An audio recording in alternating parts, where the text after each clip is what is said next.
हमारी second class है केबीपीवाई की। आज हम लोग हमारा जो टॉपिक है बच्चों वो है ऑप्टिक्स। हम लोग आज ऑप्टिक्स के प्रीवियस ईयर्स में जो भी क्वेश्चंस पूछे गए हैं वो डिस्कस करेंगे। सबसे पहले हम लोग ये प्रॉब्लम डिस्कस करते हैं। आई थिंक ये 2007 ऐसे का है। तो इसमें जो क्वेश्चन था that was light incident on a rotating mirror M is reflected to a fixed mirror N placed 22.5 kilometre away from M. The fixed mirror reflects it back to M along the same path, which reflects the light again along a direction that makes an angle of 27 degree with the incident direction. The speed of rotation of mirror edge. और ये आपके options हैं, answer आपको find out करना है। तो कैसे करेंगे हम लोग बच्चों इसको? तो सबसे पहले हम लोग एक मिरर हम लोग बना लेते हैं। अब यहाँ पे अगर आप क्वेश्चन पढ़े ध्यान से तो कहता है light incident on the rotating mirror M is reflected to a fixed mirror N placed 22.5 kilometre away. तो हम ऐसा मान लेते हैं कि एम मिरर हमारा इस तरीके से रखा हुआ है और एन यहाँ पे है। एम हमारा रोटेट कर रहा है, एन फिक्स्ड है, एन नहीं रोटेट कर रहा है। ठीक है, एन हमारा फिक्स्ड है, एम रोटेट कर रहा है। और इन दोनों के बीच की डिस्टेंस दी हुई है बच्चों, दैट इज 22.5 किलोमीटर। अब कहता है कि लाइट जो आ रही है एम पे इंसिडेंट होती है, एम उसको रिफ्लेक्ट करता है एन की तरफ। ठीक है, the fixed mirror reflected back to the M along the same path. ये बहुत इंपॉर्टेंट चीज है बच्चों, अलोंग द सेम पाथ मतलब कि जैसे लाइट गई वैसे ही लाइट वापस आ गई। तो लेट्स से इस पे उस लाइट इंसिडेंट हुआ है जिसको इसने रिफ्लेक्ट बैक किया। तो अब लाइट कैसे इंसिडेंट हुई है उसके बारे में बॉदर नहीं करते हैं। वैसे अगर आपको बॉदर करना है तो ऐसा सोच सकते हो कि लेट्स से कि लाइट जो है हमारी यहाँ से ऐसी लाइट सोर्स है, ऐसे इंसिडेंट हुई और इसने इसको ऐसे रिफ्लेक्ट किया है और इसको इसने वैसे ही रिफ्लेक्ट बैक कर दिया। एन ने इसको सेम पाथ पे रिफ्लेक्ट बैक कर दिया, which reflects the light again, है ना, reflects back to M, M पे रिफ्लेक्ट बैक कर दिया और फिर से एम जो है हमारा लाइट को रिफ्लेक्ट करता है along a direction that makes an angle of 27 degree with the incident direction। तो बच्चों अब इसके लिए जो ये वाली रे इंसिडेंट डायरेक्शन हो गई, तो मान लेते हैं कि हमारा अब ये कुछ रोटेट हो गया, कुछ डिस्टेंस हमारा ये रोटेट हो गया। ठीक है ना, मान लेते हैं ऐसा कि ये जो एम रोटेट हो गया ऐसे, है ना, ये हमारा एम ऐसे रोटेट हो रहा है। तो हमने मान लिया कि जो हमारा एम है वो ऐसा रोटेट कर रहा है। तो ये हमारा कुछ रोटेट कर गया। अब कहता है कि ये जो लाइट रिफ्लेक्ट किया है एम ने वो इंसिडेंट के साथ 27 मतलब इंसिडेंट रे के साथ 27 डिग्री का एंगल बना रहा है। मतलब ये जो है ऐसा लाइट रिफ्लेक्ट करेगा और ये वाली जो एंगल है बच्चों वो हमें दी हुई है 27 डिग्री। तो अगर हम इस पे परपेंडिकुलर ड्रॉ करें तो ये हो गया हमारा एक परपेंडिकुलर यानी कि नॉर्मल, है ना। तो हमारा बच्चों एंगल्स कितने हो गए बताएं आप? तो अगर हम एंगल देखें तो बच्चों जो एंगल्स हो गए हमारे ये 13.5 राइट, 13.5 डिग्री। ओके, ये हो गया हमारा 13.5 डिग्री। अभी अगर हम एक यहाँ पे अब सोचे कि ये हमारा जो है बच्चों और ये 13.5 डिग्री कितने टाइम में रोटेट हुआ है? जितना टाइम लगा है इस रे को यहां से यहां तक जाने में और फिर यहां से यहां तक आने में, ये जो टाइम लगा है उतने ही टाइम में ये इतना रोटेट किया है। ठीक है, अब अगर हम बात करें कि ये जो एंगल है ये इसने कितना रोटेट किया है, इसकी हमें बात करनी है कि इसने जो है कितना रोटेट किया है। काफी सिंपल है बच्चों, ये देखो, ये जो हमें एंगल मिल गया ये हमें मिल चुका है कितना? 13.5 डिग्री। ठीक है, और ये देखिए आप, ये मिरर है और ये हमारा मिरर का पहला पोजीशन था, ये फाइनल पोजीशन। ये जो है इस मिरर का नॉर्मल है और ये जो है इस मिरर का नॉर्मल है। दोनों मिरर के नॉर्मल में एंगल कितना बन रहा है? 13.5। यानी यहां पे भी कितना होगा बच्चों? 13.5 डिग्री, है ना। ये वाली जो एंगल है वो हमें मिल गई 13.5 डिग्री। ठीक है, ये वाली हमें एंगल मिल चुके हैं 13.5 डिग्री। तो हमें मालूम चल गया कि लाइट को जितना टाइम लगा यहां से यहां तक जाने में और यहां से यहां तक आने में, उतने टाइम में ये जो मिरर है वो 13.5 डिग्री रोटेट कर गया। तो हम तो टाइम निकाल लेते हैं कि इसको लाइट को यहां से यहां तक जाने में और आने में टाइम कितना लग गया। तो बच्चों टाइम कितना लग गया? तो डिस्टेंस कितना है हमारा? 22.5 जाने का है, बस आने का मिला के हमारा हो गया 45 किलोमीटर, यानी हाँ 45 किलोमीटर। और स्पीड कितनी होगी हमारी लाइट की? तो 3 इंटू 10⁵ किलोमीटर पर सेकेंड, राइट। कितना हो गया ये हमारा?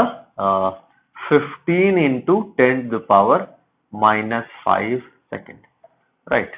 15 इंटू 10⁻⁻5 सेकेंड। बच्चों ये 15 इंटू 10⁻⁻5 सेकेंड में 13.5 डिग्री रोटेट किया है। तो सॉल्व करते हैं हम लोग कि 13.5 डिग्री रोटेट किया कितने सेकंड में? 15 इंटू 10⁻⁻5 सेकंड में। तो वन रिवॉल्यूशन, तो वन रिवॉल्यूशन के लिए बच्चों इसको कितना डिग्री घूमना पड़ेगा? 360 डिग्री। 360 डिग्री, तो 360 डिग्री रोटेट करने के लिए कितना टाइम लगेगा?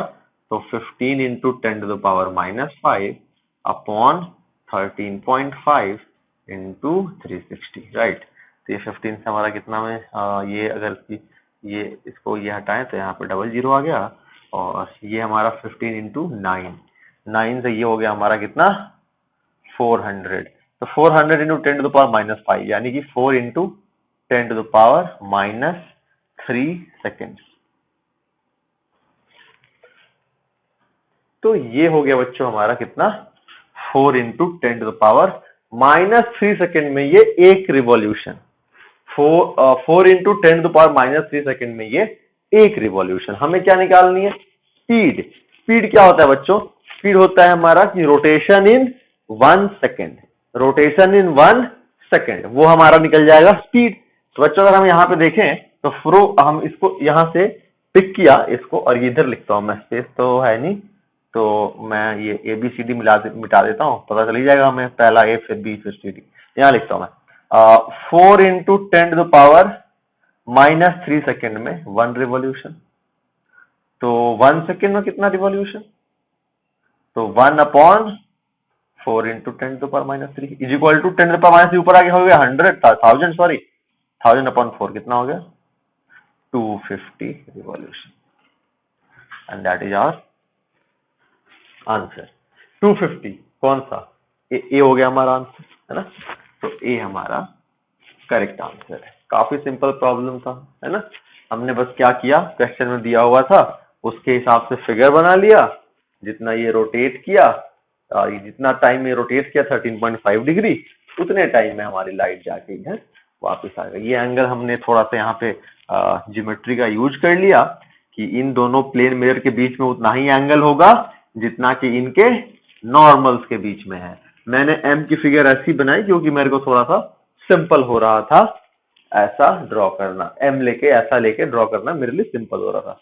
हालांकि अगर मैं वैसा भी लेता तो कोई दिक्कत नहीं होती, है ना। हाँ, थोड़ा सा मैं अगर इसको रोटेट करके भी लेता तो भी कोई दिक्कत नहीं होती, है ना, हमारा फिर भी सेम आंसर आ जाता।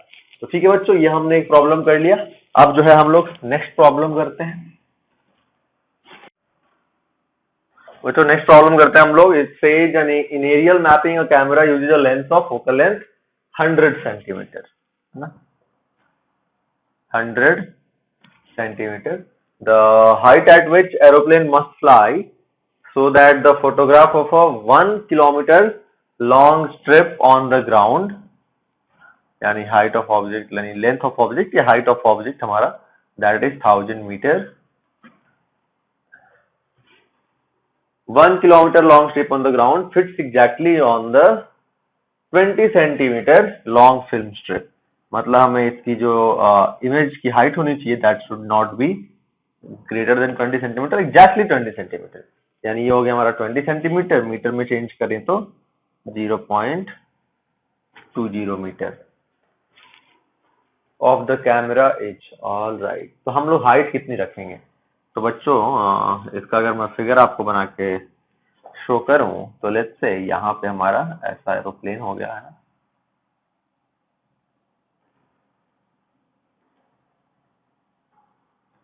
एरोप्लेन लग नहीं रहा है लेकिन ऐसा मान लें आप कि हमारा ये एरोप्लेन है, ठीक है ना, ये एरोप्लेन है, ऐसे मान लेते हैं। तो हमें बताना है कि ये कितना हो, ठीक है, u की वैल्यू कितनी होनी चाहिए कि अगर यहाँ पे हमारा कोई 1 किलोमीटर का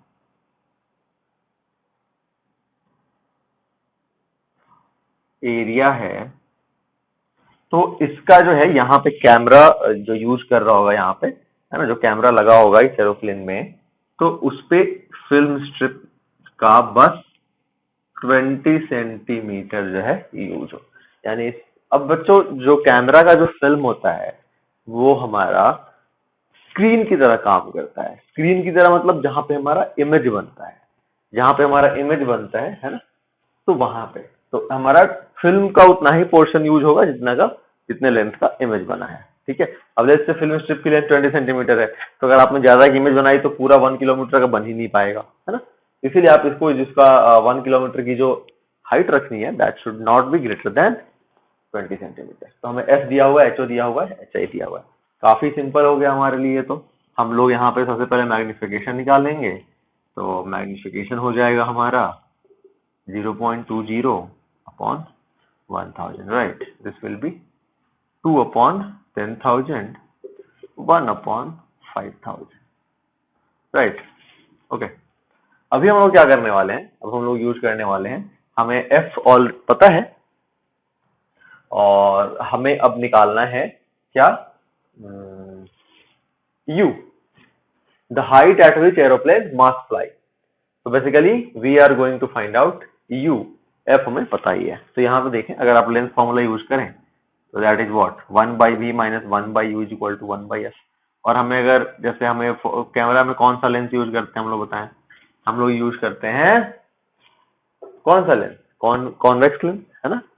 आई की काफी सिमिलर होता है, camera is very similar to human eye, human eye में हमारा कॉन्वेक्स लेंस होता है, तो हमारा कैमरा में भी कॉन्वेक्स लेंस होता है। अब इसका हम लोग यूज करने वाले हैं इस फॉर्मूले का। तो आप क्या करें बच्चों, आपको क्या चाहिए, आपको चाहिए u, राइट। तो आप क्या करें, यहाँ पे इसको डिवाइड कर दीजिए आप। अगर आपने इसको v से डिवाइड कर दिया लेट्स से, है ना, तो u से, सॉरी v से नहीं, u से डिवाइड करें आप, तो कितना हो जाएगा आपका u by v minus u by u is equal to u by F. u से आपने क्या किया, डिवाइड करना बोला, क्या मैंने मल्टीप्लाई कर दिया, इन दोनों तरफ आपने u से मल्टीप्लाई कर दिया, तो ये आ जाएगा, ये आ जाएगा ना हमारा u by V minus u by U is equal to u by F. अब यहाँ पे बच्चों m हमारा होता क्या है लेंथ में, v बाई यू के बराबर, यानी हमारा अगर हम देखें इसको तो हमारा u बाई v कितना हो गया फिर इस हिसाब से 5000, राइट। हमारा मैग्निफिकेशन इन लेंस क्या होता है, H I by H O is equal to V by U. तो हमारा ये हो गया 5000, तो हमने u बाई v निकाला, तो दैट इज हमारा u बाई v हो गया 5000। यहाँ पे मैं उसकी वैल्यू पुट करता हूं तो 5000 है ना minus 1, 5000 minus 1 is equal to u by F. अब f कितना है 100 सेंटीमीटर, और 100 सेंटीमीटर क्या लिख सकता हूं मैं 1 मीटर। तो यहाँ से u कितना आ गया 4099 मीटर। तो बच्चों u हो गया हमारा 4999 मीटर, ये हो गया हमारा u की वैल्यू हो गई 4999 मीटर। अब ऑप्शन लिखा है मैंने, हाँ ये देखें आप, ए बी नहीं सी में 5 किलोमीटर, काफी क्लोज है, तो ये हो गया आपका आंसर, ठीक है। चलिए नेक्स्ट प्रॉब्लम डिस्कस करते हैं हम लोग।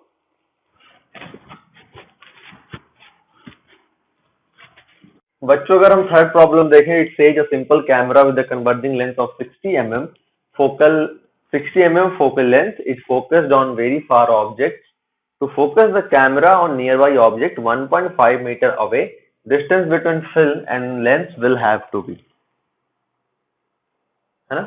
2008 में क्वेश्चन पूछा गया था बच्चों। अगर हम इसका फोकल लेंथ सबसे पहले गिवन क्वांटिटीज को लिखें, बिल्कुल आपका 10th क्लास के प्रॉब्लम जैसा है बच्चों। ऑप्टिक्स जो है, यहाँ पे ऑप्टिक्स में जो क्वेश्चंस पूछे जाते हैं उसमें 90% कॉन्सेप्ट जो है वो क्लास 10th में जो आपने लाइट चैप्टर पढ़ा हुआ था उसी का यूज है। थोड़ा बहुत एडवांस यूज किया जाता है, एडवांस कॉन्सेप्ट पे क्वेश्चन पूछे जाते हैं, तो उसके लिए आपके पास ऑलरेडी एचसी वर्मा पार्ट 1 है ही, उसमें लाइट चैप्टर है, वहां पे थोड़ा सा आप उसका हेल्प ले सकते हैं। एचसी वर्मा पार्ट 1 का उससे पढ़ सकते हैं, उसमें लाइट चैप्टर दिया हुआ है, ज्योमेट्रिकल ऑप्टिक्स, है ना।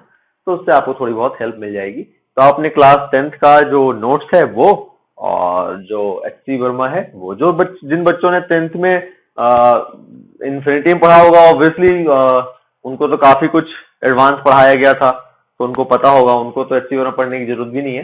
बट यू हैव, अगर आप थोड़ा बहुत भूल गए हैं तो you can go through the geometrical optics, ray optics of HC Verma. चलिए, तो हम लोग सबसे पहले गिवन क्वांटिटी लिखते हैं, that is what, F is equal to 0.06 metre, right. 60 mm को मैंने चेंज कर दिया मीटर में, तो ये हो गया हमारा 0.06 मीटर। और जब हम दूर फोकस कर रहे थे, बेसिकली कह रहा है कि focus on very far object. तो वेरी फार ऑब्जेक्ट देखने के लिए हम लोग क्या करेंगे बच्चों, कहाँ पे, तो अगर हम लोग बात करें, जब बहुत ही दूर का आप ऑब्जेक्ट के लिए फोकस किए हैं तो इमेज कहाँ बनेगा, इमेज बनेगा फोकस पे, कन्वर्जिंग लेंस के फोकस पे। तो हमारा भी क्या हो गया, 0.06 मीटर। इनिशियली जब आप बहुत दूर की चीज देख रहे हैं तो उसका जो इमेज बनेगा वो हमारा फिल्म जो होगा वो कब कहाँ होगा, कन्वर्जिंग लेंस के फोकस पे होगा, है ना। इन्फिनिटी पे ऑब्जेक्ट इमेज कहाँ बनता है, फोकस पे। तो हमारा फिल्म जो है, फिल्म और लेंस के बीच की डिस्टेंस हो जाएगी कन्वर्जिंग लेंस की फोकल लेंथ। अब कहता है to focus the camera on nearby object, मतलब जब हमारा यू हो गया 1.5 मीटर, तब पूछ रहा है कि distance between film and lens will have to be. तो क्या होगा फिर, हमारा डिस्टेंस बिटवीन फिल्म और लेंस के बीच का डिस्टेंस जो है फिल्म और लेंस के बीच की कितनी हो जाएगी, देखते हैं हम लोग। तो u हो गया हमारा, u तो आपको पता ही है हमेशा निगेटिव लेते हैं, तो -1.5। फिर हम लोग यहाँ पे यूज करें अगर लेंस फॉर्मूला, तो 1/b minus B 1/u is equal to 1/f, 1/v is equal to 1/f plus 1/u, right. 1/f कितना है,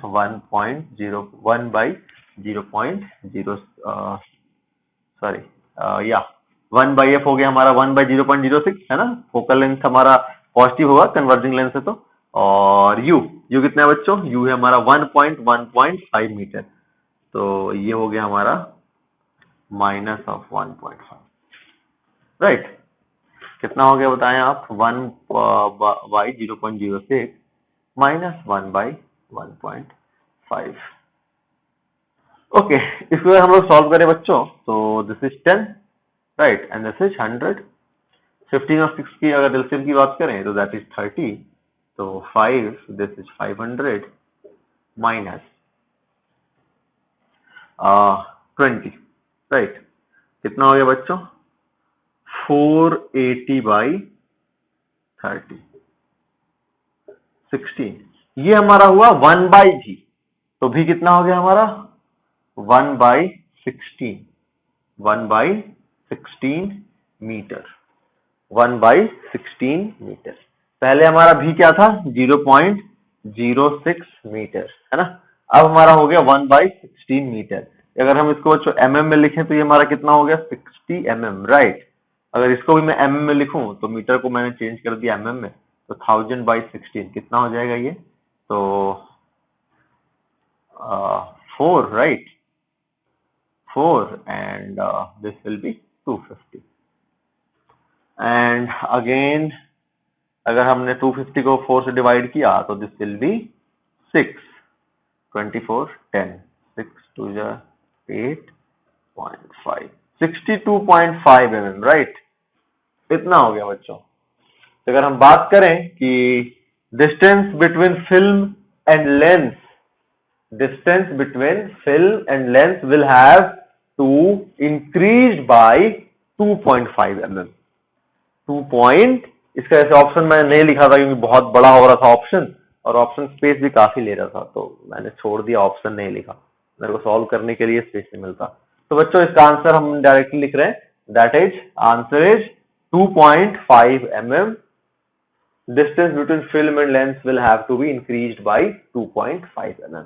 क्योंकि इनिशियली जो था लेंस और फिल्म के बीच का डिस्टेंस 0.06 मीटर या 60 मिलीमीटर, अब हमारा हो गया 62.5 मिलीमीटर। तो हमारा चेंज कितना हुआ 2.5 mm का, और इंक्रीज हुआ डिक्रीज हुआ, इंक्रीज हुआ। चलिए क्वेश्चन करते हैं। फोर्थ क्वेश्चन में जो कह रहा है कि light source is placed 100 centimetre away from a screen. Okay, तो हम लोग यहाँ पे एक स्क्रीन बना लिया और एक यहाँ पे लेट्स से एक लाइट सोर्स होगा, इन दोनों के जो बीच की डिस्टेंस है that is 100 centimetre. A converging lens placed at a certain position between the source and the screen. Let's say यहाँ पे हमारा एक converging lens placed है। अब कहता है कि converging lens placed at a certain position between the source and the screen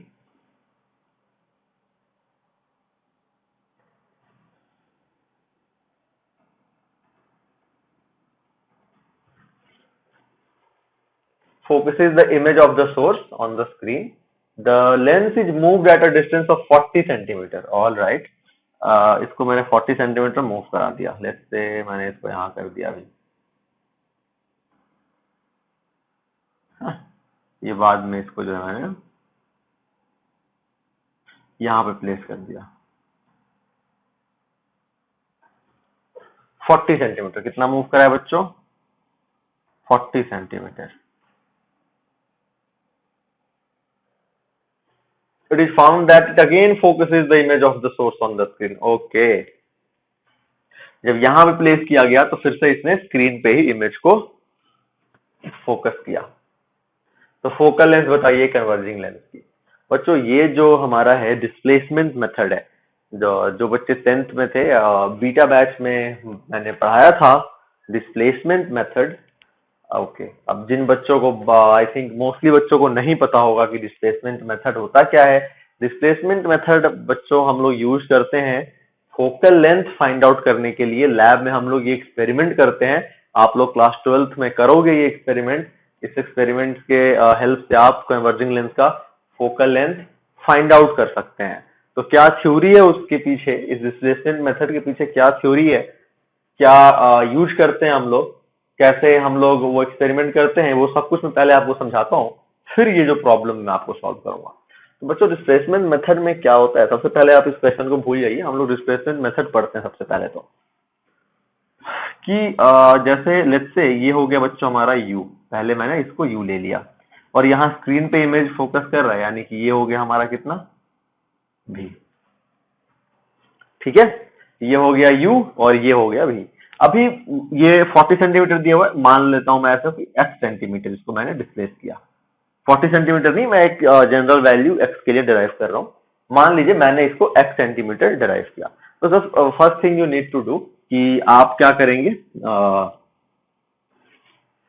source रखेंगे, स्क्रीन रखेंगे, ठीक है, और ये जो है हमारा लेंथ वो हमारा एक ऐसे इंस्ट्रूमेंट के साथ डिवाइस साथ अटैच रहेगा जो इस पे फ्लिप कर सकता है ना।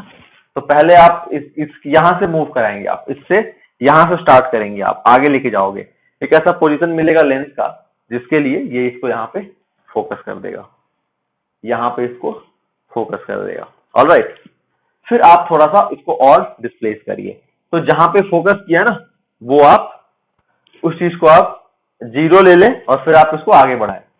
अब लेट्स से आपने इसको 40 सेंटीमीटर जनरल लेते हैं, x सेंटीमीटर आपने आगे बढ़ाया। आपने जब x सेंटीमीटर आगे बढ़ाया तो आपने देखा कि फिर से स्क्रीन पे एक और इमेज मिल गई आपको। आपने यहां से यहां तक जो इसको मूव कराया उसको नोट कर लिया। बस ये डिस्टेंस सोर्स और स्क्रीन के जो बीच के डिस्टेंस है उसको मैं ले लेता हूं बच्चों d, उसको मैं ले लेता हूं d, और इस लेंस को जितना मूव कराया उसको ले लेता हूं मैं x, और फिर मैं d और x के टर्म्स में फोकल लेंथ निकालूंगा इस कन्वर्जिंग लेंथ की। देखिए कैसे। सबसे पहले मान लीजिए कि जब हमारा पहला पोजीशन जहां पे हमें जिसके लिए इमेज मिला था हमें स्क्रीन पे, दैट वाज u, तो हमारा इमेज डिस्टेंस हो गया v। अभी मैंने इसको x मूव कराया तो फिर से हमारा स्क्रीन पे एक और इमेज मिल गया। ठीक है, तो बच्चों अब बताओ एक चीज,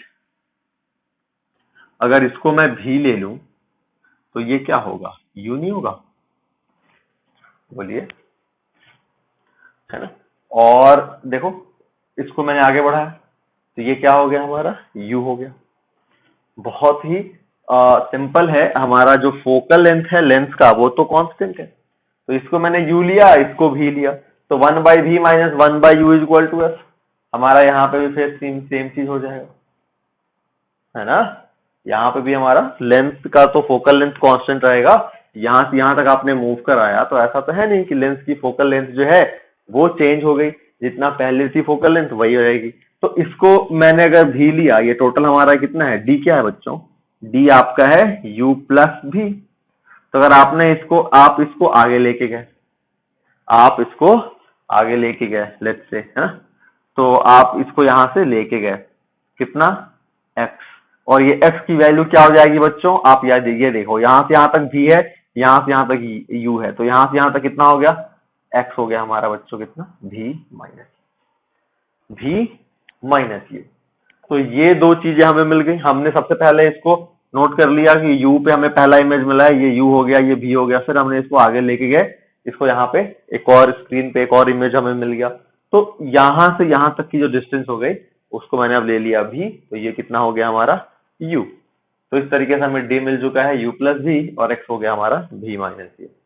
बच्चों अगर हम बात करें अगर f की, तो f क्या होता है बताइए, f होता है हमारा, यहां से देखें आप, 1/v minus 1/u is equal to 1/f मैंने लिखा हुआ है बच्चों। अब यहाँ पे अगर आप u देखो तो u is positive, sorry u is negative, right. तो यहाँ पे मैं u नेगेटिव लिखूं तो ये हमारा क्या हो जाएगा, 1/v minus of minus u है, तो ये माइनस माइनस हमारा प्लस हो जाएगा, तो 1/v plus u is equal to 1/f। यहाँ से बच्चों हमारा ये क्या हो गया, v plus u upon uv is equal to 1/f, या फिर f इज इक्वल टू आ गया हमारा uv by u plus v। All right, इसको रहने देते हैं, ऐसे यूज करेंगे इसको। उसके पहले बच्चों हम लोग दो चीज देख लेते हैं। देखो यहाँ पे सबसे पहले हमने ऑब्जेक्ट लेंस को u पे रख u डिस्टेंस पे रखा था, सोर्स से इमेज बना था हमारा v पे, फिर हमने इसको डिस्प्लेस किया यहाँ पे v, तो हमें इमेज मिल जाएगा। अब आप ऐसा सोच सकते हो कि सर v डिस्प्लेस करने पे ही इमेज क्यों मिला, तो ये जो है बच्चों हमारा रिवर्सिबिलिटी ऑफ लाइट है ना। जैसे कि हमने देखा था कि अगर लेंस की अगर हम लोग बात करें, जैसे हमने लेंस में जब हमने 10th में पढ़ाई करी थी, lens image formation by a lens किया था हमने, तो हमने देखा था कि अगर हमारा u इंफिनिटी था तो v क्या था, f। अगर हमारा u इंफिनिटी था तो v क्या था, फोकल लेंथ। अगर हमारा v जो है बच्चों इंफिनिटी था, है ना, अगर हमारा u f था तो फिर हमारा v क्या था, इंफिनिटी, है ना। फिर हम जैसे जितना हमारा ये क्या होता है बेसिकली कि u और v एक दूसरे को इंटरचेंज कर रहे थे, है ना, रिवर्सिबिलिटी ऑफ लाइट बोलते हैं इसको। तो हमारा जो है अगर हम u का जो पोजीशन हमने जैसे u का यहाँ पे v कर दिया तो v हमारा जो है वो u बन जाएगा। अगर हमारा लेट्स से u1 होता, u1 v1 होता, तो ये हमारा v1 और u1 हो जाता है।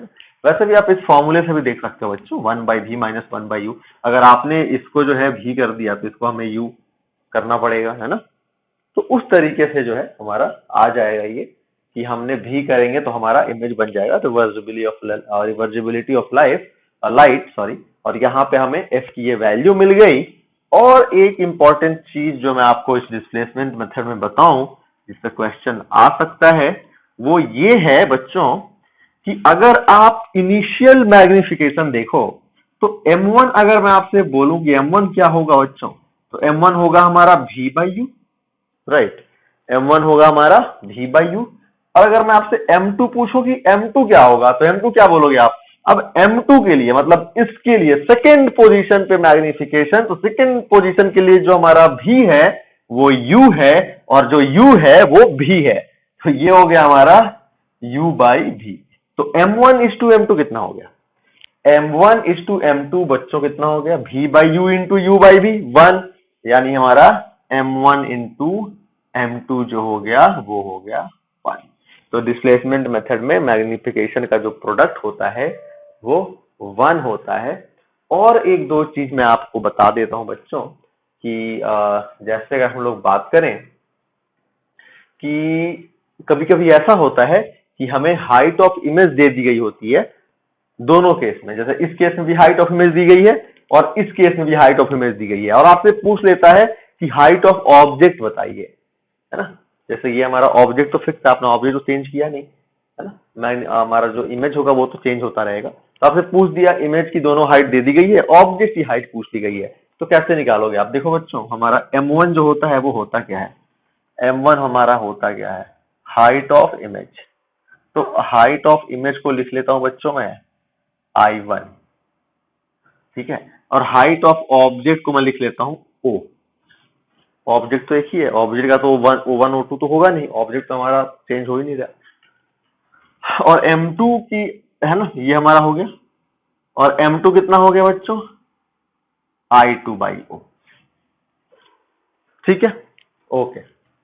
अब अगर मैं ऐसा जैसे बोलूं आपको कि हमारा जो है I1 की वैल्यू यहां से कितनी हो जाएगी? तो I1 हो जाएगा हमारा OM1 और I2 हो जाएगा हमारा OM2। अब आप इन दोनों को मल्टीप्लाई कर दीजिए, I1 I2 को, तो कितना हो जाएगा ये? O square M1 M2 is equal to I1 into I2, दोनों को मल्टीप्लाई कर दिया। M1 M2 की वैल्यू हो गई 1, O कितना हो गया? Root under I1 I2। मतलब कि हमारी जो ऑब्जेक्ट की हाइट हो जाएगी वो हो जाएगी रूट अंडर फर्स्ट इमेज और सेकंड इमेज के हाइट का प्रोडक्ट। I1 I2 क्या है? हाइट ऑफ इमेज है। I1 है हमारा height of first image, I2 है हाइट ऑफ सेकंड इमेज। जैसे लेट्स से ऐसा प्रॉब्लम दिया गया हो आपको कि there is a object and there is a same position, there is an object and the screen, a converging lens is placed between the object and the screen. At first position the converging lens forms an image of height let's say 9 centimeters, and when it is displaced further towards screen it forms a image of let's say 4 centimeters. Then find out the height of the object. काफी simple है, क्या करेंगे? Root under 9 into 4, ये होगी first image की height, ये होगी second image की हाइट। हाइट ऑफ ऑब्जेक्ट क्या होगी? Root under I1 I2, root under first image की हाइट, सेकंड इमेज की हाइट, 9 इंटू 4 36, रूट अंडर 36 कितना होता है? 6 सेंटीमीटर। तो ऑब्जेक्ट की हाइट हो गई हमारी 6 सेंटीमीटर। तो ये भी एक इंपॉर्टेंट कंक्लूजन है डिस्प्लेसमेंट मेथड का, इसको भी आप याद रखिए, इससे भी क्वेश्चन पूछा जाता है, पूछा गया है, इसको आप नोट कर लीजिए। चलिए आगे बढ़ते हैं हम लोग अभी। तो F हो गया हमारा बच्चों UV upon U plus V। अब क्या करने वाले हैं हम लोग? बेसिकली हमें जो है ना U पता होगा ना V, हम एक्चुअली पता तो हो सकता है, हम लोग D और X के हेल्प से निकाल सकते हैं, बट हम ना डायरेक्टली फोकल लेंथ को, जैसा कि मैंने आपको शुरू में ही बताया कि D और X के टर्म में निकालने वाला हूं। बच्चों D और X के टर्म में मुझे इसको लिखना है, किसको? F को। और F है हमारा UV upon U plus V, और हमारा D है U प्लस V, X है V माइनस U। तो अब इसको कैसे करें? तो UV लाने के लिए आप D और X में क्या कर सकते हो? आप अगर आप D square minus X square करो, D square minus X square करो, तो क्या होगा? A प्लस बी का होल स्क्वायर माइनस ए माइनस बी का होल स्क्वायर क्या होता है? 4AB। यानी बच्चों ऐसा लिख सकता हूं मैं, यहां पे देखें आप, UV इज इक्वल टू, आप ऐसा लिख सकते हो, UV is equal to U plus V minus, sorry U plus V का whole square upon V minus U का whole square, U minus V का whole square minus V minus U का whole square upon 4। लिख सकते हो इसको आप, UV को ऐसा लिख सकते हो ना? Very well. और आपका U प्लस V तो सीधा D ही है, U प्लस V तो सीधा D ही है। तो हमारा यहां से F क्या आ गया बच्चों? हमारा F आ गया U प्लस V का होल स्क्वायर, UV हमारा U प्लस V का whole square, U plus V का होल स्क्वायर यानी D स्क्वायर, माइनस भी माइनस यू का whole square that is x square upon 4 और हमारा भी प्लस यू क्या हो गया डी। बच्चों ये देखो आपको फोकल लेंथ की कितनी सिंपल सी फॉर्मूला आ चुकी है आपके पास, D square minus X square upon 4d। अगर आपके पास ये फॉर्मूला है, अगर आपके पास बच्चों ये फॉर्मूला है तो आप बहुत ही आसानी से निकाल सकते हो क्या इस क्वेश्चन का answer, that was focal length of the converging lens. तो हम लोग सॉल्व करते हैं इसको, वैल्यूज पुट कर देते हैं जो हमें दी हुई है। तो क्या क्या दी हुई है हमें, डी दी हुई है ना, डी कितनी दी हुई है बताइए 100 सेंटीमीटर यानी 1 मीटर, 1 मीटर का स्क्वायर 1 होता है। एक्स कितनी दी हुई है, एक्स क्या होता है जो डिस्प्लेस करते हैं, जितना कन्वर्जिंग लेंस को डिस्प्लेस करते हैं। तो ये देखिए the lens is move the distance of 40 centimetre, यानी हमारा 40 सेंटीमीटर हो गया एक्स, जो डिस्टेंस मूव करते हैं ना वो हमारा एक्स होता है। तो 1 माइनस एक्स का स्क्वायर यानी 0.4 का स्क्वायर यानी कितना हो गया 0.16 अपॉन 4d, डी हमारा 1 माइनस 0.16 कितना होता है बच्चों 0.84 अपॉन 4 यानी कितना हो गया 0.21 मीटर, यानी कितना हो गया बच्चों 21 सेंटीमीटर। तो इस क्वेश्चन का आंसर हो गया 21 सेंटीमीटर। अगर आपको ये फॉर्मूला याद होता तो आपको इतना सब करने की जरूरत नहीं था, डायरेक्टली आप ये फॉर्मूला पुट करते और विद इन 20 सेकेंड्स आपका आंसर आ जाता 20 सेंटीमीटर। लेकिन आपको चूंकि ये फॉर्मूला नहीं पता था तो ये बताना जरूरी था। आई होप आपको ये फॉर्मूला आप समझ में आ गया होगा। तो चलिए बच्चों हम लोग नेक्स्ट प्रॉब्लम कर गए, नेक्स्ट प्रॉब्लम डिस्कस करते हैं। फिफ्थ प्रॉब्लम करते हैं। फिफ्थ प्रॉब्लम कहता है कि हमारा इस तरीके का फिगर दिया हुआ है, यहाँ से इंसिडेंट लाइट आती है, ये ऐसे रिफ्रैक्ट होती है, फिर यहाँ जाती है μ2, ये एक अलग मीडियम है ना, ये हमारा एक अलग मीडियम है। तो इसमें जो है हमें लाइट आती है इसमें इस तरीके से और फिर पास करती है। हमें दिया हुआ है कि μ2 जो है बच्चों वो μ1 से ज्यादा है, μ2 μ1 से ज्यादा है। अभी ऐसा कहा जा रहा है कि अगर θ1 को इंक्रीज किया गया, if θ1 increases then what happens with θ2। तो आप देखिए काफी सिंपल प्रॉब्लम है बच्चों। लेट्स से θ1 को स्लाइटली इंक्रीज किया गया तो θ1 को इंक्रीज करने से ये इंक्रीज होगा। θ1 अगर आपने इंक्रीज किया तो स्नेल्स लॉ से आर भी इंक्रीज होगा। स्नेल्स लॉ याद है आपको, है ना, sin i by sin r is equal to μ2 अपॉन μ1, है ना। यहाँ पे वो μ2 μ1 नहीं ले रहा हूं मैं, है ना, मैं आपको स्नेल्स लॉ बता रहा हूं। ओके, तो यहाँ पे आपका अगर आपने θ1 बढ़ाया तो स्नेल्स लॉ से ये भी बढ़ जाएगा, ये बढ़ जाएगा बच्चों। तो ये क्या हो गया, अगर आपका ये जो अगर आपने इंक्रीज कर दिया तो ये डिक्रीज हो जाएगा, राइट। ये डिक्रीज हो गया तो फिर ये डिक्रीज हो जाएगा स्नेल्स लॉ से, ये डिक्रीज हुआ तो ये एंगल भी छोटा, है ना। आप जितना ज्यादा एंगल पे इंसिडेंस कराते हो रिफ्रैक्टेड एंगल उतना ही ज्यादा होता है।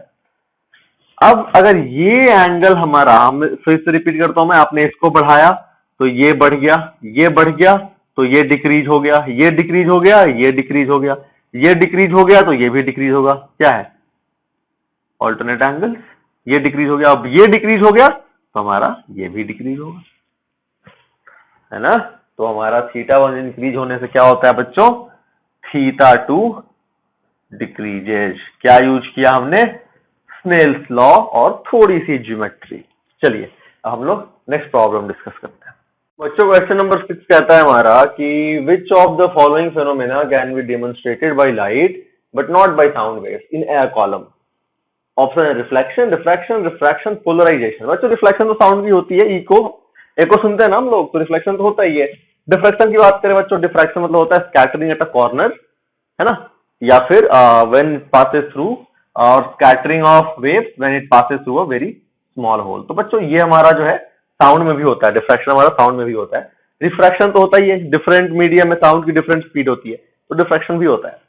Last one polarization. बच्चों बात करें हम पोलराइजेशन की तो पोलराइजेशन नहीं होता, क्योंकि पोलराइजेशन हमारा ट्रांसवर्स वेव में होता है। लाइट हमारी एक ट्रांसवर्स वेव है, लेकिन हमारा जो साउंड है वो एक लॉन्गिट्यूडनल वेव है। लॉन्गिट्यूडनल वेव में आपको मैं 9th क्लास में बताया था ये चीज हमारी साउंड जो है लॉन्गिट्यूडनल वेव होती है, तो लॉन्गिट्यूडनल वेव पोलराइज नहीं हो सकती, क्योंकि लॉन्गिट्यूडनल वेव में जो पार्टिकल्स होते हैं वो मोशन के अलोंग वाइब्रेट करते हैं, ऑसिलेट करते हैं, along the direction of motion, back and fourth motion करते हैं साउंड में पार्टिकल्स। बट लाइट में, लाइट ऐसे अगर मूव कर रही है तो उसके जो वाइब्रेटिंग कंपोनेंट है इलेक्ट्रिक फील्ड, मैग्नेटिक फील्ड, वो हमारे ऐसे वाइब्रेट करते हैं, है ना, इस तरीके से हमारे वो वाइब्रेट करते हैं। ये हो गया एक्स एक्सिस, ये वाई एक्सिस और जेड एक्सिस के लॉन्ग, है ना। लेफ्ट साइड इलेक्ट्रिक फील्ड हमारी वाई एक्सिस के long, light is an electromagnetic wave. कौन वाइब्रेट करता है? लाइट जब आगे मूव करती है तो इलेक्ट्रिक फील्ड और मैग्नेटिक फील्ड।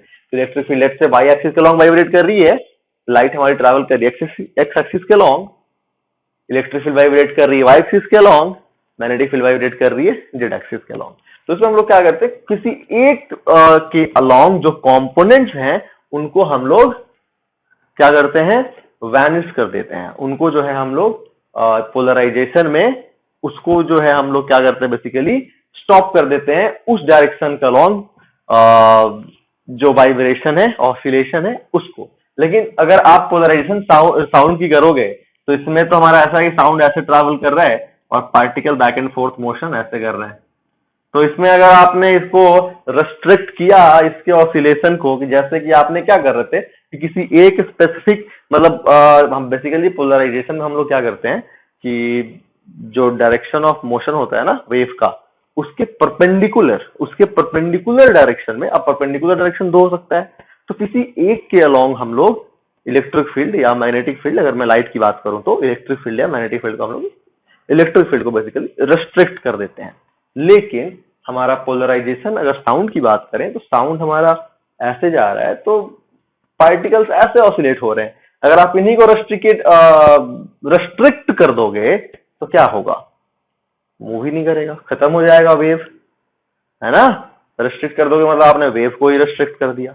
इसमें अगर आपने इस लेफ्ट से आपने वाई एक्सिस का लॉन्ग रेस्ट्रिक्ट कर दिया, जेड एक्सिस के तो लॉन्ग है, इसमें क्या होगा, रेस्ट्रिक्ट किया तो फिर ये हमारा वेव ही जो है वो उसी को आपने रेस्ट्रिक्ट कर दिया, तो इसीलिए हमारा पोलराइजेशन पॉसिबल नहीं है साउंड केस में। तो बच्चों हमारा पोलराइजेशन आंसर हो गया, ठीक है। आई थिंक ये 2009 ऐसे का प्रॉब्लम है। चलिए अब हम लोग नेक्स्ट प्रॉब्लम डिस्कस करते हैं। तो ये हमारा 7th प्रॉब्लम है, ये हमारा 2009 में पूछा गया था एंड इसमें देखिए क्या पूछा जा रहा है। तो बच्चों इसमें हमारा जो है ये ऑब्जेक्ट है, इसकी डिस्टेंस जो है इस कॉन्वेक्स लेंस से है 0.4 मीटर की और इस कॉन्केव लेंस से है 0.3 मीटर डिस्टेंस। इस कॉन्वेक्स लेंस की फोकल लेंथ इसकी 0.20 मीटर है, इसकी हमारी 0.010 मीटर है। अभी आपको बोला गया बताइए फाइनल इमेज की पोजीशन क्या होगी, फाइनल इमेज की पोजीशन क्या होगी। काफी सिंपल प्रॉब्लम है बच्चों। ये देखो आप, फोकल लेंथ कितना है 0.20 मीटर, इसकी डिस्टेंस क्या है 0.4 मीटर, यानी ये ऑब्जेक्ट इसके सेंटर ऑफ कर्वेचर पे है, सेंटर ऑफ कर्वेचर पे है, मतलब ये इससे कितना दूर बनेगा 0.40 और नीचे की तरफ बनेगा हमारा, है ना, ऐसा बनेगा। लेकिन ये क्या, जब हमारा ये रे जाएगा ऐसे,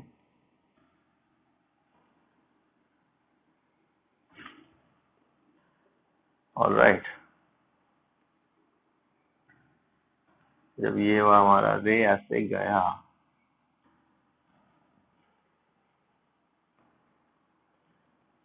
है ना, ये थोड़ा इसको स्ट्रेट लाइन मान लो, है ना। तो ये अगर हमारा ऐसे गया लाइट रे, तो ये वाली लाइट रे इससे पास होगी किससे, हमारे इस कॉनकेव लेंस से। और आप देखो इससे कितने डिस्टेंस हो जाएगी इसकी, तो इससे इसकी डिस्टेंस होगी 0.4, इससे इसकी डिस्टेंस 0.3, यानी ये होगी बच्चों कितना 0. ये डिस्टेंस है हमारे पास 0.1 मीटर और 0.1 मीटर इसका फोकल लेंथ है, 0.1 मीटर इसका फोकल लेंथ है। तो अब जो है बच्चों हमारा काम तो काफी आसान हो गया, मतलब इसके लिए हमारा एक और यहाँ पे ऑब्जेक्ट बनेगा, इमेजिनरी ऑब्जेक्ट, क्योंकि ये क्या कर देगा इनको, ये जो है हमारा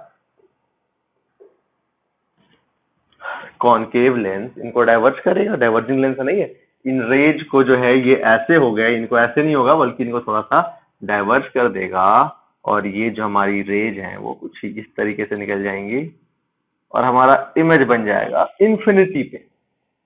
इमेज बन जाएगा बच्चों हमारा इंफिनिटी पे। क्यों? क्योंकि जब हमारे कॉन्केव लेंस के फोकल लेंथ पे ऑब्जेक्ट को रखोगे तो इमेज कहां बनेगा?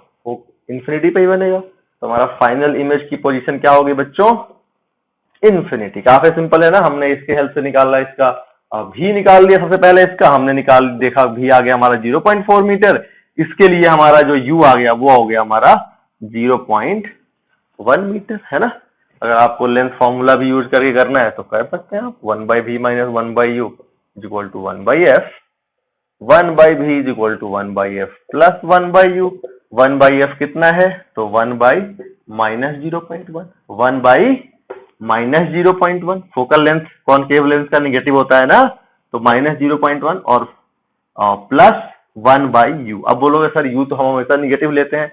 u हमेशा हम निगेटिव लेते हैं जब हमारा ऑब्जेक्ट रियल हो, लेकिन इसके लिए ऑब्जेक्ट हमारा इमेजिनरी है। देख सकते हैं आप, है ना, क्योंकि हमारा जब हमारा ऑब्जेक्ट इधर से ऐसे आता तो हमारा ऑब्जेक्ट रियल होता ना, लेकिन हमारे यहाँ पे क्या है? Refracted rays are appearing to meet each other, मतलब हमारा जो ऑब्जेक्ट है वो वर्चुअल है, ठीक है। और और दूसरा वाला जो मैंने आपको बताया था साइन कन्वेंशन में, वो भी आप देख के समझ सकते हो कि जब हमें किसी भी डिस्टेंस जो डिस्टेंस हमें ट्रैवल करना होता है इंसिडेंट रे के डायरेक्शन में, उसको हम लोग पॉजिटिव लेते हैं। तो अगर हमें ऑब्जेक्ट तक जाना है तो मैं क्या करूंगा? इंसिडेंट रे के डायरेक्शन में ट्रैवल करूंगा ना, और इंसिडेंट रे के डायरेक्शन में ट्रैवल करने वाला डिस्टेंस पॉजिटिव ट्रीट होता है। तो हमारा u यहाँ पे होगा पॉजिटिव, और कितना है? 0.1। तो ये देख लें आप, क्या हो गया हमारा? 1/v आ गया बच्चों 0, यानी v टेंड्स टू इंफिनिटी। ठीक है, काफी सिंपल प्रॉब्लम है। चलिए, तो 7th हमारा ये 2009 ऐसे का प्रॉब्लम था। अब हम लोग नेक्स्ट प्रॉब्लम डिस्कस करते हैं। प्रॉब्लम करते हैं। It says white light is split into a spectrum by a prism and it is seen on a screen. If we put another identical inverted prism behind it in contact, what will be seen on the screen? What will be seen on the screen?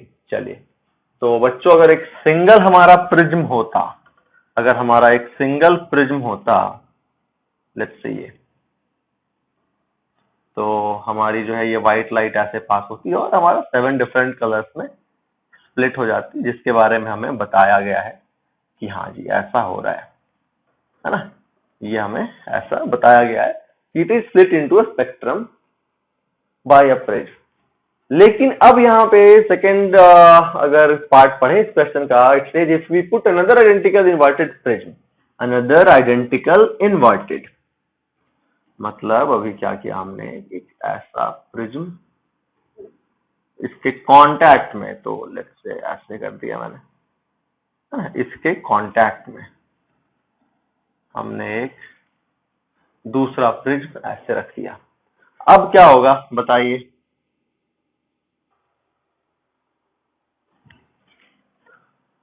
ठीक है, अब बच्चों इसका options में अगर बताऊं तो options में दिया हुआ था कि स्पेक्ट्रम मिलेगा कि नहीं स्क्रीन पे, व्हाइट लाइट मिलेगी बिना किसी लैटरल डिस्प्लेसमेंट के, व्हाइट लाइट मिलेगी विद लैटरल डिस्प्लेसमेंट, है ना, और चौथा था हमारा चौथा मेरे को याद नहीं है। ऑप्शन इन्हीं तीनों में से कोई एक आंसर है ना। ऑब्वियसली आपको पता है लास्ट वाला आंसर है। काफी सिंपल प्रॉब्लम है ये हमारा। ये जब हमने दो प्रिज्म को इस तरीके से रख दिया तो ये एक बेसिकली स्लैब बन गया, और स्लैब क्या करता है ना, हमारे व्हाइट लाइट को लैटरली डिस्प्लेस कर देगा। तो हम यहाँ पे हमारा जो है स्पेक्ट्रम तो मिलेगा ही नहीं, क्योंकि स्पेक्ट्रम मिलेगा उसको ये वापस क्या कर देगा हमारा, है ना, इन्वर्ट कर देगा, व्हाइट लाइट में कन्वर्ट कर देगा। तो ये हमारा कॉन्टैक्ट में है, तो हम इसको एक सिंगल ट्रीट भी कर सकते हैं। जैसे अगर थोड़ा सा दूर दूर होता बच्चों, लेट्स से हमारा ये थोड़ा सा डिस्टेंस पे है,